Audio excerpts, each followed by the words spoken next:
C'est un endroit, si vous voulez, donc, comme on disait, où il y a des entreprises et on fait du travail partagé et surtout collaboratif. Et cela, ça favorise à la fois si vous voulez, le travail intellectuel, mais aussi la collaboration, ça fait du social aussi. Donc c'est important que dans notre espace, si vous voulez, on puisse avoir plusieurs unités de travail différentes qui puissent collaborer ensemble. Sur l'accélérateur d'entreprise, 10 bureaux sont créés, mais une Digital Academy est faite, donc on peut avoir à peu près entre 10 et 50 personnes qui logent dans ces endroits. On a une école d'informatique qui pourra avoir jusqu'à 150 personnes en même temps. Dans notre coworking, c'est un coworking avec une cuisine équipée, mais qui permet de faire aussi des spectacles, on pourra avoir une centaine de personnes. Et dans l'espace qui est l'espace hôtel d'entreprise, uniquement une vingtaine de personnes. Et il ne faut pas oublier donc la salle de gymnastique qui pourra, elle fait 600 mètres carrés et je pense qu'on aura quand même pas mal de monde.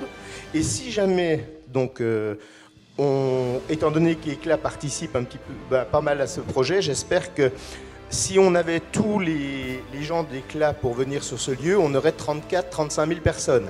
Ça fait déjà beaucoup, et pourquoi pas les villes de Dole, les villes de Champagnole, c'est important.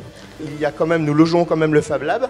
Donc Fab Lab, c'est un laboratoire de fabrication où on fait des objets à partir de découpe laser, à partir d'imprimantes 3D.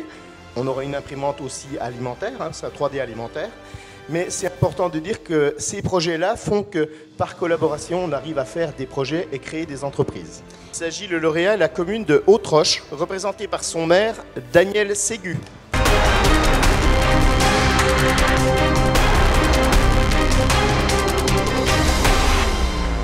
C'était nécessaire et il y avait vraiment péril dans la demeure. On avait un café qui occupait des locaux qui étaient plus adaptés et qu'il était impossible de me remettre aux normes. On avait un salon de coiffure qui risquait de s'expatrier et on avait perdu, comme je disais, une supérette et une boulangerie depuis très très longtemps. On s'est aperçu que oui, puisqu'on n'avait pas de locaux disponibles pour chacun de ces commerces, qu'on n'avait pas une friche industrielle, mais une friche, tout simplement, avec des moutons qui étaient très bien placés au centre du village. Donc on a pris le parti de travailler, de réfléchir sur l'aménagement de cette friche. Et on avait été aidé en cela par la communauté de communes de Haute-Seille qui avait déjà entrepris la réalisation d'un pôle de service. L'emplacement est central. Depuis cet emplacement, on peut aller au restaurant, aller à la pharmacie, aller chez les médecins, à la maison de santé. Et les gens de la PEI voisine peuvent aussi... On a la PEI qui désormais est reliée par une route et un trottoir adapté depuis leur centre jusqu'au centre du village, en voie douce tout au long du parcours. On n'a pas de possibilité d'extension si on a encore un peu de terrain disponible.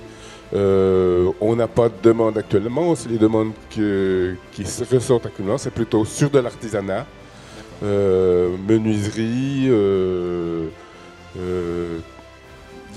stockage, d'autres corps de métier plutôt que les commerces, et éventuellement station-service et pourquoi pas micro-crèche. Patience, persévérance sont les deux clés de la réussite. Il faut tenir bon, réfléchir, rechercher, parce que ça n'a pas toujours été facile, notamment pour la supérette.